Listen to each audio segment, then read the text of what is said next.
بن جاتی ہے اور جس میں وہ پھر زندگی گزارتا ہے. لیکن وہ رہتی ہے ایک طرح سے جیل ہی ہے, کیونکہ وہ اس کے اندر ہی رہتا ہے, اس کے اندر لمیٹڈ زندگی ہے. اللہ کے ولیوں کو کیا ملتا ہے اس وقت, اگر واقعی اللہ کا ولی کوئی بن جائے زندگی میں, اچھی زندگی گزاری ہے اس نے. اللہ کے ولی کیونکہ عالم برزخ جس میں ہم نے جا کے رہنا ہے, 7 لیول ہیں اس کے. سب سے اونچا لیول جو ہے وہ سب سے ہائیسٹ لیول لوگوں کو ملتا ہے, اولیاء اللہ کو ملتا ہے.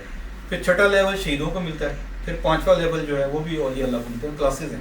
پھر 4تھے لیول پہ نیک لوگ, اور پھر نیچے ایسے کیٹیگری وائز آتے جاتے ہیں. 7ویں لیول پہ جو لوگ اللہ کے صحیح مستند اللہ کے ولی ہیں, وہ پراپر ان کو محل ملے.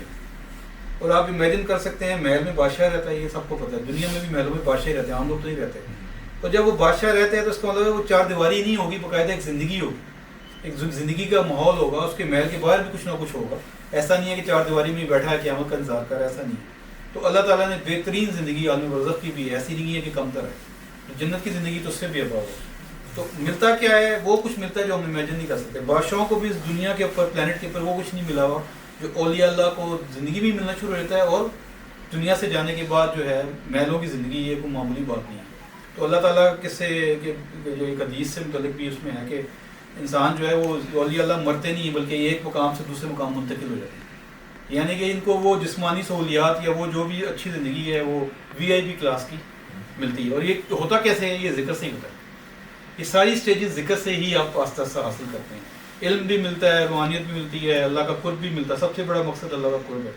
تو زندگی میں بھی آپ کی عزت سے زندگی آپ گزارتے ہیں, آخرت کی زندگی بھی آپ کی بہترین گزرتی ہے. اور پھر یہ مزاروں سے فیض ہونا, یہ ساری چیزیں اس میں شامل ہیں. پھر جب جنت قائم ہوگی, جب جنت تو قائم ہے آلریڈی, لیکن جب اس میں جب بھیجا جائے گا تو اکارڈنگ ٹو مسلم, بخاری, بڑی بڑی حدیث کی کتابیں ہیں, جب قیامت قائم ہو رہی ہوگی تو یہ اولیاء اللہ جو ہیں ذکر کرنے والے جو لوگ ہوں گے, انہیں بلایا جائے گا. مطلب آپ سے ان کو حکم ہوگا اللہ تعالیٰ کی طرف سے کہ آپ ان کو بلائیں. اللہ یہ جماعت ہوگی, ظاہر بات ہے ذاکرین دنیا میں بہت سارے ہیں. تو یہ جماعت بغیر حساب کتاب کے جنت میں چلی جائے گی. ابھی میدان سج رہا ہوگا قیامت کا, تو یہ لوگ جا چکے ہوں گے. یعنی کہ اتنی بڑی آسانی کے حساب ہی نہیں آپ کو آپ چلیں گے. اور یہ مستند حدیثوں میں یہ کہانی کی طرح ایک چیز سمجھائی گئی. تو انعام ہی انعام ہے, نیگیٹیوٹی نام کی کوئی چیز ہی نہیں ہے جو لوگ ذکر کرتے ہیں. اور دنیا میں بھی آپ جب رہتے ہیں تو شیاطین اور یہ چیزیں آپ پہ اثر نہیں کرتی. اگر آپ, کیونکہ حدیث میں بھی ہے کہ جو بندہ جب ذکر کرتا ہے تو شیاطین آپ کے دل پہ قبضہ نہیں کرتی جب تک وہ ذکر کرتا ہے. اتنا بڑا انعام ہے. نیگیٹیوٹی دور ہو جاتی ہے, آپ کی ذات خود ایک پازیٹیو ہو جاتی ہے, نور اترتا رہتا ہے آپ پہ. آپ کے آس پاس بیٹھنے والے آپ کے اورا میں جب آتے ہیں, اورا جو ہے 5 سے 7 فٹ دور ہوتا ہے ایک انسان کا ہوتا ہے سائز میں, تو وہ لوگ بھی آٹومیٹک نیکی کے راستے پہ آتے ہیں. آپ کو کہنا نہیں پڑتا کہ یار نماز پڑھو, یہ کرو. مسلسل ساتھ رہنے سے وہ بھی نیک ہو جاتے ہیں. مطلب شیخ عبد القادر جیلانی کے بارے میں کچھ بزرگ بتاتے ہیں کہ آپ کو جو عورت تھا اس نے پورا بغداد شریف شہر جو ہے نا وہ کور کیا ہوا تھا. اتنا بڑا عورت ہے. وجہ کیا ہے, بہت زیادہ نیکی, ذکر, اذکار, عبادات, اور انتہائی زبردست زندگی آپ گزاری. نام بھی آپ کو بہت ہے, سب جانتے ہیں, غوث تھے اپنے واقع. تو یہ ان کا عورت تھا جو بغداد شریف کو کور کرتا تھا. تقریباً 50 سال آپ نے حکومت کی ہے. 47 کی ایج کے اراؤنڈ آپ کا مطلب ولایت کا سلسلہ دنیا پہ آیا ہوا. اور پھر جو کہانی ہے وہ تو ایک علیحدہ ہے. 50 سال تقریباً آپ رفلی اور رہے ہیں دنیا میں. اور جتنا عرصہ آپ رہے ہیں بغداد شریف یا اس کی سراؤنڈنگ میں, جہاں تک آپ کا ہو رہا تھا, کوئی نیگیٹو انرجیز اس میں نہیں آ سکی. جو کتابوں میں بزرگوں نے لکھا ہوا نا آپ کے بارے میں, یہ وسوسے تو شیطانیت اور یہ جنات اور جادو, یہ پروٹیکٹڈ تھا وہ ایریا سارا. یہ تو ہوگی شیخ عبد القادر جیلانی کی بات اور ایک عام انسان کا فرق. اب میں آتا ہوں اس سے بھی اوپر.